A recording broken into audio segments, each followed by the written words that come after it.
现在我们来到的这处好钓位，大家可以看一下，这边的环境还是相当的不错的。但是我呢，今天出门走得急，没有带饵料。那么现在我们就就地取材，加上我们的秘密调料，看一下效果怎么样。走。现在我们的饵料已经搞好了，这就是我们就地取材的野草。现在呢，我们加入我们的秘密配方，搅拌一下，静置5分钟。静置吸收5分钟。5分钟已经到了，现在我们开始穿饵挂钩。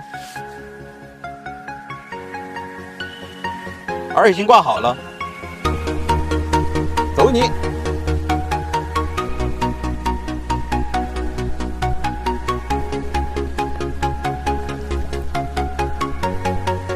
哎，来口了，